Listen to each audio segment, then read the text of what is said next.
Hello, all. We're just all getting in here. I'm going to go ahead and allow all the people in the waiting room in. Don't worry for folks worrying about recording. There will be lots of recording. In fact, I'll be sending out recordings after this. I am always curious as we get started and people start to get into the room here, who came the farthest or is staying up the latest for this little conversation we're having? It's 3 p.m. for me. I know it's not me. Croatia, 4 a.m. Okay, 4 a.m. is pretty good. 1 a.m. in Romania. Well, I hope you guys have some coffee. I will do my best to keep you guys awake. And we're going to have some fun here. I know we only have half an hour, so we're going to go ahead and get right into it. And I'm really excited for that. So without further ado, I'm going to go ahead and I'm going to share my screen and we are going to get started here. So our goal here today is to talk about AI agents. Can everyone confirm thumbs up if you see my screen? Great. So we're here to talk about AI agents. I will just say this is the hottest topic in 2025, and I'm sure you guys are all feeling that as you come through. My goal here is pretty simple. I want you to feel like this is demystified. I want you to feel like you understand what's going on with AI agents. You have a sense of what you could do to build with them, and you have a sense of why they matter and how they can be practically applied where you are, where you work, where you play, etc. And so to that end, I'm going to give you like a little one sentence tidbit before we jump in that defines what an agent is, because there's been a lot of confusion as people have gotten more and more hyped up about what exactly an AI agent is. An AI agent is very simply a AI large language model that makes choices on your behalf. It makes meaningful decisions of some form in a defined scope, which means like in a defined area or space. And that's really it. Now, you can extend that and say, well, sometimes the thing that's making the decisions isn't a large language model, it's a different kind of AI. That's okay. We can talk about that. But for simplicity's sake, it's really, does it make decisions? Is it in a defined space toward an objective that you set? And that's it. That's an AI agent. And that's what we're going to talk about today. So we're going to use Lindy today, and I will get into why in a moment. I'm going to run the slides first. I know most of this is more practical, so we're just going to get through our slide piece real quick. We're focusing on launching an AI agent without code today.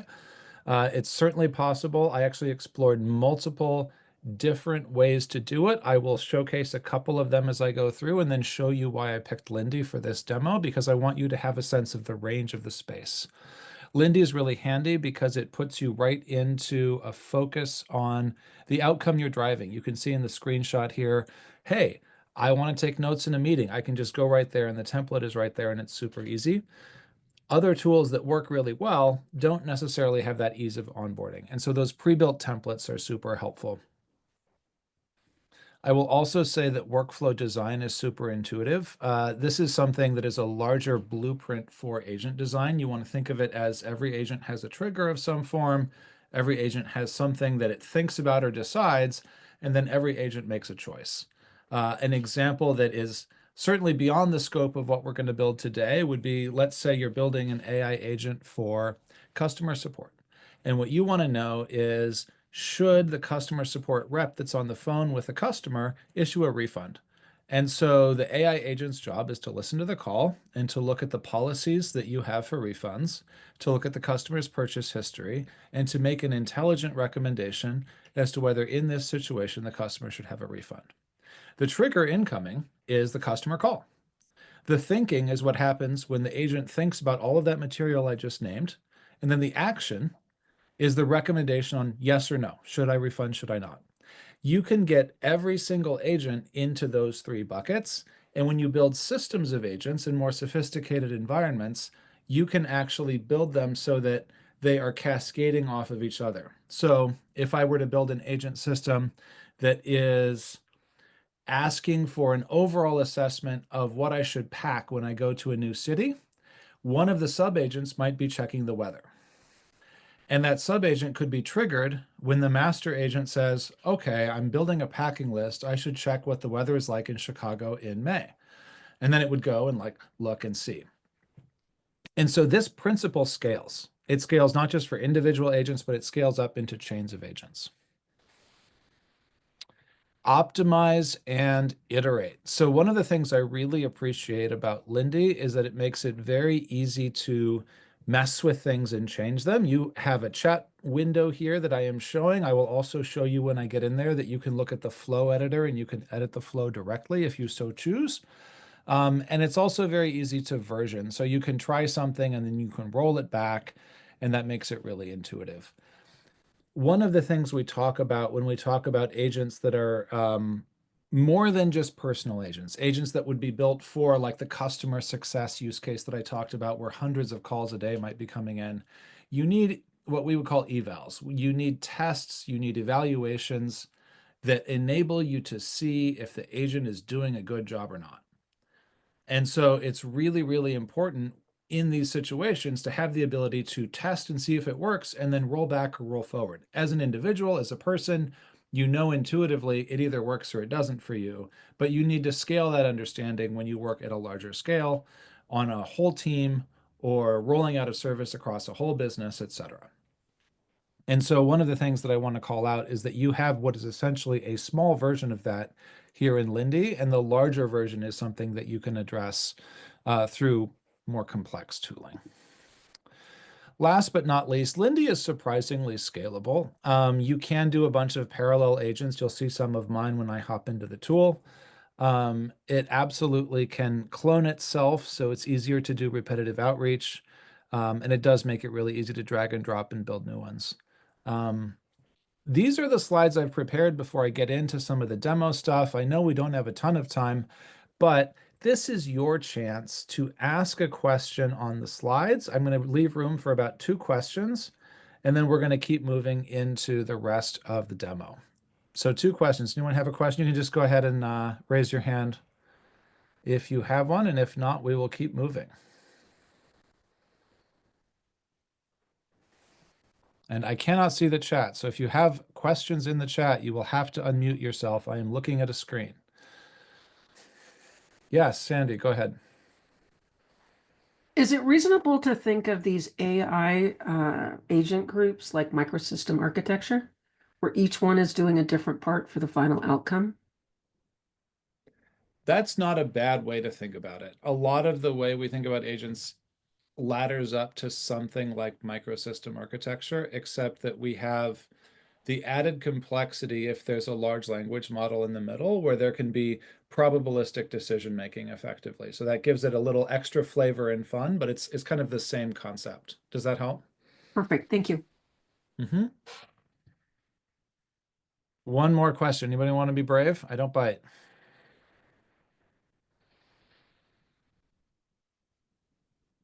Yeah, Wow. I I There's got can't a be that clear. There you there's go, a Brandon. question in That's the the question. chat about N8N. You talking a lot about N8N, and then as you roll through from sort of a development environment, sketching out notebooks in N8N, what do you see as the production tool or the alternative as you mature in your process or your agent development? Yeah, I actually think that it's a fairly nice segue to the next part of the conversation here. I do talk a lot about N8N, and the reason I'm not demoing it here today is because it is vastly easier in a 30-minute time frame to demo something that is easier to put together and pre-built from a template. I think if you are trying to learn the skill of building agents, and I will go ahead and switch my screen, N8N is something that you should learn long term. So fundamentally, it scales from no code to code. It is really handy as a growth tool. It helps you to lay out in much more detail what your AI agents can do. It is also not as beginner friendly and not something I wanted to sort of put everybody through in 30 minutes. It takes some time to learn. The way I think about this is Lindy, which I will be showing you, is sort of like a little Lego kit where you have all the instructions and it comes pre-built and you can just kind of look at it and put together Legos really quick and say, I'm good, I'm done. And this is more like you need to understand how Legos fit together so you can build what you want to build out of the Legos, which I think is a super healthy practice for AI long term. Now, getting to the question that Jim voiced, if you want to go beyond this, where you actually want to build scaled implementations, if you want to build at Fortune 100 scale, those companies are building on LangChain and LangGraph. And part of why they're doing that is if you look behind the scenes at LangChain or LangGraph, you get audit trails and agentic evaluations that are much, much more sophisticated. You have a whole tool bench just for understanding how your agents handled particular calls or traces and evaluating them effectively. And so if you get to true enterprise scale, you're going to something like LangGraph or LangChain in order to deliver on that. And this is sort of the intermediate stage where it could be appropriate for an organization. It's also something where individuals can learn it and employ it as well. Does that help sort of answer the question? That was a question from Kate Hall, and I think it does, or at least to me it does. Yes, this is me, Kate, and yes, Sorry. thank you. Was having some difficulty with my unmuting. Yes, I I'm think glad. that was really helpful. Good. All right, well, let's get into Lindy. I want to show you a demo that will make you chuckle to start. So this is an actual Lindy agent that I got. It's called the Marketing Focus Group. And what it is you basically get a digital focus group that will assess and revise your marketing copy. And I decided to have fun. So I said, please provide a focus group assessment of a new running shoe campaign with the tagline, just do it. And I did that on purpose because I wanted to see what it would catch. And it immediately calls out, this running tagline is take it. Like, you should not do this, which I thought was great. That's what I wanted the agent to say. And then it went through and it actually gave me scores. It gave me personas. And it gave me like basically an entire simulated focus group conversing back and forth as you go through. And you'd think it would just sort of spit out the results, but it went farther and eventually it produced something that amounted to a finished product idea. And so if you scroll all the way down here, because this is a long output, I wrote one line and I got all of this. It recommends AI-powered shoes that adapt to your unique stride. That's basically a product idea. And I said, well, AI-powered shoes are dumb. That doesn't really exist. But then I looked at it and I realized that, like, technically speaking, I could imagine building this. And I thought that was really interesting, is that basically I didn't set out to use this agent for product ideation, but now that I've played with it and I've started to understand what it does, I get a sense of the actual capabilities that they've built behind it and how I can use it in practice. And so going forward, sure, I'll probably be using it for some marketing focus, but I'll probably also deliberately be prompting it in ways that I think will drive marketing ideation as well. And so that underlines for me one of those basic principles with both agents and AI, which is you've got to use it to learn how it works. And the more you use it, the more you will learn how it works. And there's sort of no top slope that I've found to that. I still learn new things about how the AI works by continuing to use it all the time. And so that's part of why I'm encouraging you to get into Lindy, because I really believe that having an easy ramp into agents gets you using them more, which then gets you learning. So if we go into Lindy, I want to give you a sense. People sometimes say, well, what can an AI agent do? An AI agent can do an awful lot. Like, this is an example of hundreds of pre-built templates that Lindy just provides out of the box. You can get customer support emails done. You can look at voice of customer. I always am a fan of those. You can have Lindy copied on your emails, and like a real executive assistant, they'll help schedule on your calendar. You can get into knowledge retrieval and look for answers in documents. You can chat with a PDF. You can look at how you can turn newsletters into tweets, so it sort of condenses things into sort of viral messaging. You can talk with your meeting notes. You can talk with YouTube videos, which is always handy. I sometimes find that YouTube videos can be very long and there's a nugget in there and I want to get at it. And so you can do that. I tried the calendar audit and I found that it was super helpful. What it did was it analyzed my whole calendar and then it grouped it by category so I could see where I was spending my time. The thing took about 1 minute and I saw a whole picture of my week. It was super handy. So we have a bunch of these here and I want to just step in to a new agent here so you get a sense of how relatively easy this is. So we'll do chat with PDF. So I'll add that in. Ta-da, you're all set to chat. Like that's how quick it is. So if I hit continue, I love this. This is great product affordance. It gives you a little confetti and makes you feel encouraged. And I will go ahead and I will grab a PDF that I can pull in, and I will say, tell me about this PDF.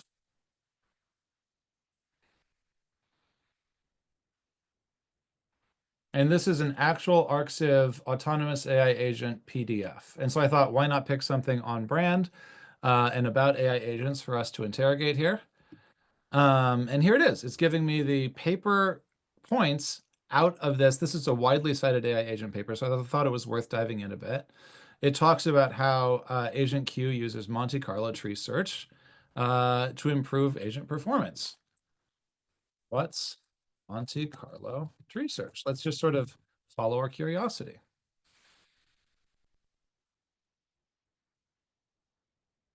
Come on. It's working. It's thinking about maybe answering. There you go.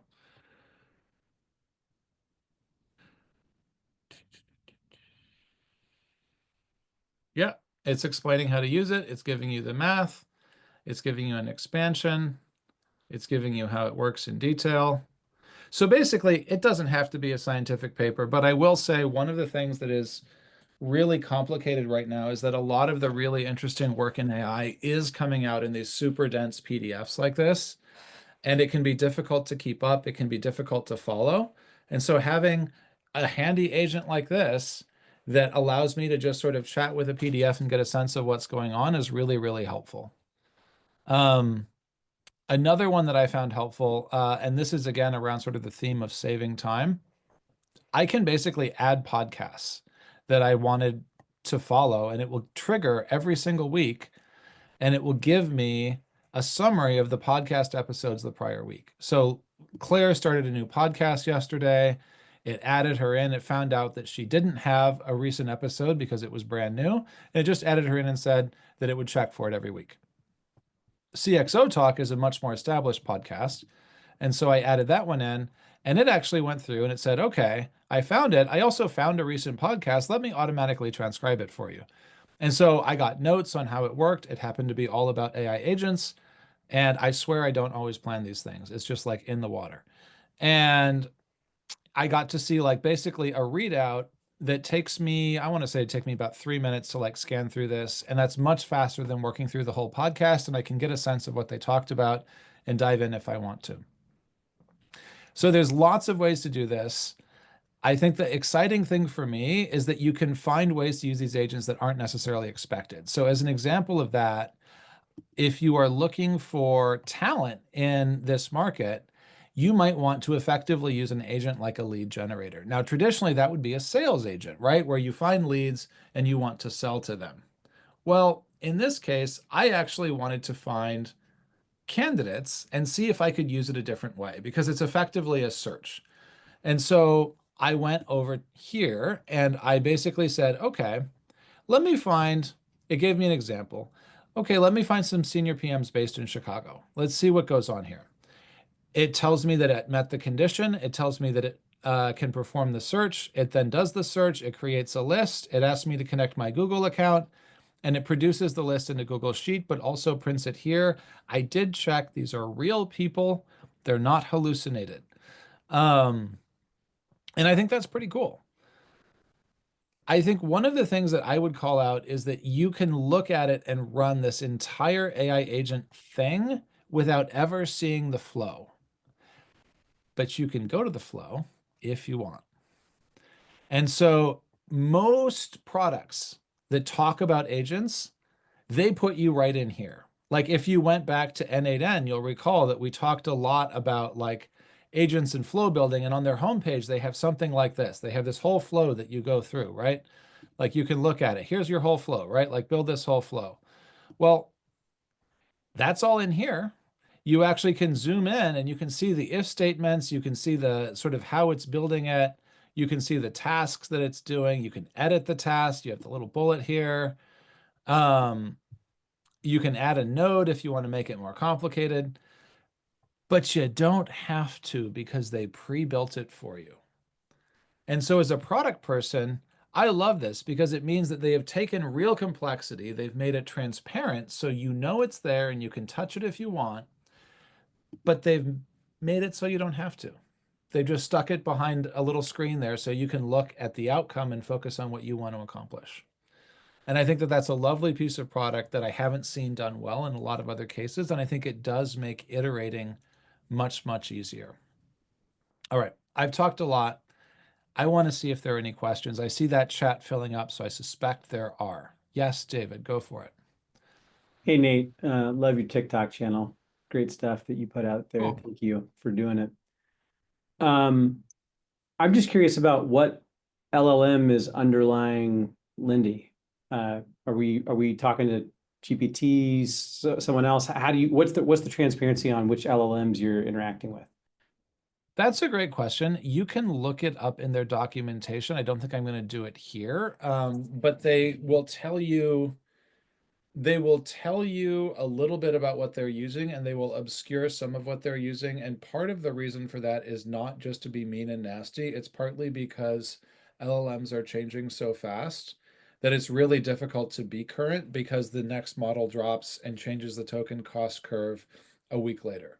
And so part of sort of the world I've reconciled myself to is that I either live in a world where I can audit the entire stack, and that's a lot of work, and you can do that with like a LangGraph install or a LangChain install, and you know exactly what you're calling and when, but you're also responsible for the whole token curve.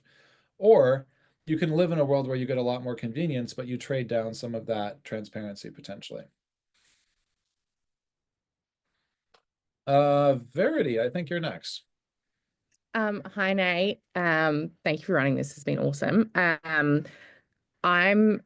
So I work for like one of those like corporate SaaS companies that, have sell you everything, but have the actual slow, clunky tech internally.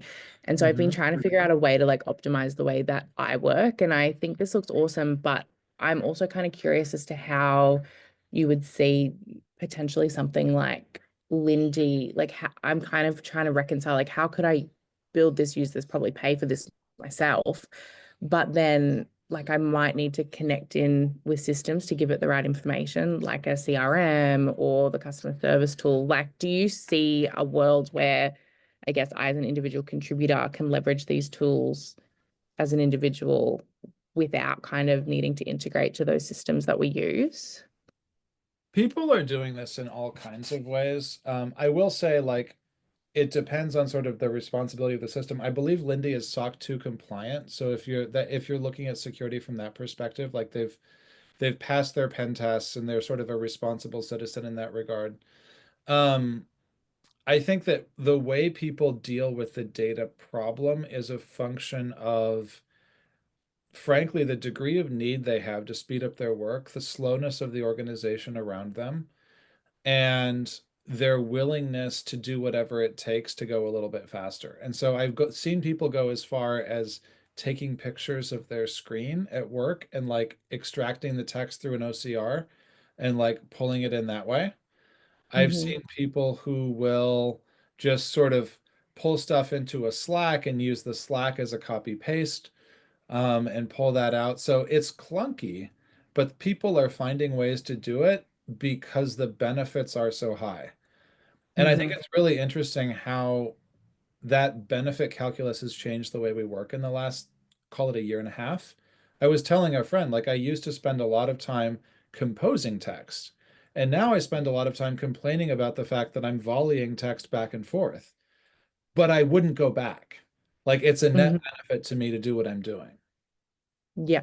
Yeah, definitely. No, I think that's helpful. It's like there will be some clunk, but at the same time, like been using ChatGPT and like paying for the premium there, and it's been great, but it doesn't have that like agentic experience. And that's where I'm like, do not it in for this. me. Awesome. Thanks, Nate. Yeah, for sure. Michael, go for it. Yeah, Nate, thanks for doing this. Calling in from Washington, D.C. So your showing us agents that are kind of in an agent store, right? Like a library of agents. So two questions. One, can I create my own through this tool? Yes. And number two, can I migrate those tools as I become more proficient in building and I move up to N8N or whatever the next thing is that's more sophisticated and better matched to my needs? You can build it yourself. I just opened it up. You can go all the way through and build your own flow.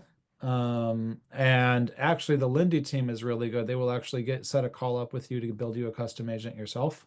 So if you want something custom, they're pretty good about that. I will say, I will not, like, this is not a paid advertisement for them. I do not believe they are very good at letting you back out the door. And I don't know of any SaaS business model that is incentivized to let you back out the door once you start to build agents inside the house. I see Verity chuckling. You know how SaaS works. Yeah, 100%. Oh, goodness. Dio, go ahead. Hi, yes, thanks, Nate. The question is, at what point do you recognize what level of scale that you have to go to get to the next product? Like, That's how do you great. get to the level of limit of complexity where, okay, now we've exceeded the capabilities of this tool, and then it's time to go to something else? I'm going to give you a really simple rule of thumb, but I actually think it holds up pretty well. If you are one person and you have on the order of 10 agents to mess with for yourself, I think Lindy is by far your best choice. Unless you're looking at learning agents as a goal to grow, and that's a different thing. If you are a team and you are looking at rolling agents across any kind of software stack where they have to work at scale, say for 1,000 customers, that's very much an N8N kind of use case, and it will scale down to the individual, but the efficiency is there for something that's a little bit bigger. And if you are looking at a scale where you have 100,000 customers, I would do something like LangGraph or LangChain. Like I would do something where you can control the entire stack end to end with a really high degree of granularity, and you're putting an engineering team against it, and that's how I would do it. Gotcha. Perfect. Thank you. Yeah, Hector, go ahead. Nate, just wanted to dovetail perhaps a little bit on that previous question. What about in the situations of solopreneurs and the level of teams you can build, say C-suite level teams that are also concerned with questions of culture and ethos inside your, organization or corporation that have to deal with not only cultural but more complex things? Do you see this as a tool for that No, as well? I will not. I will not sugarcoat it. Lindy is not designed. Lindy is designed to make knowledge work go faster. Lindy is not designed for super interesting, experimental, like long intent over time, collaborative agent use cases. People do build those, but they don't build them here. And I know founders who are working on them, and they all end up sort of rolling their own. Brandon, go ahead. We'll have one more and then I'll close out. Hi, yes, I have a question about how this could be related with MCP servers. Like, how could we connect these agents to internal tools? N8N will tie into MCP servers. LangChain, you can tie into MCP servers. I don't think Lindy plays super nicely with them because it's not like in the simple use case bucket, but you can definitely do it. And you know what, Kate, why not one more question? We'll let you be the last one. Okay, awesome. Mine is kind of a follow-up on the C-suite kind of executive level piece. What would you recommend for setting up what Hector was talking about with that higher level work where you can create a more robust knowledge base that would allow you to get into that? Would that be like an N8N? I would do LangChain for that because you have to be able to construct your entire stack end to end. Because like you have to think about how you want to preserve long context, like how you want to build your RAG store, how you want to sort of build system prompts and sort of guide agent interactions. And I would assume you want very high quality interactions, which means you want a high quality bench to like look at and trace agent interactions. And that all points to LangChain for me. Okay, great. Thank you. Yeah, for sure. Okay, well, that is the time that we have, guys. I wanted to let you know I am doing a whole course on this. I want to be really open about this. I've been told to be more open, so here I am being more open. This is really for people who are vibe coding. I know people sometimes hate it. I know people sometimes love it. But to be honest with you, the reason I do it this way is because even if that is not what you want to do with your life, it is a phenomenally efficient way to learn AI. It is, in fact, the most efficient way to get better at AI that I have found. And people sometimes look at me funny and say, well, I don't want to do it. And I say, well, that's fine. It's not up for you. But like, it's incredibly efficient at teaching you how to be good at AI. Yes, Verity, go ahead. The QR code is deactivated. Oh, well, that sucks. You know, the convenient thing is you can look up AI Career Accelerator on Maven and you can find it. It's Beauty. easy as that. So you can Cool. just go there. I will go there now. See, there it is. Ta-da. Okay. Super easy. Amazing. So there you go. I will check my QR code better next time. It worked like a month ago. Thank you all. Cheers. Have a Nate. great Really Thank you. appreciate what you're doing. Thanks, Nate. Thank you. Take care. Thank you. Thank you, Yeah. Nate. Thank you. Thanks, Cheers. Thank you. Thanks, Nate.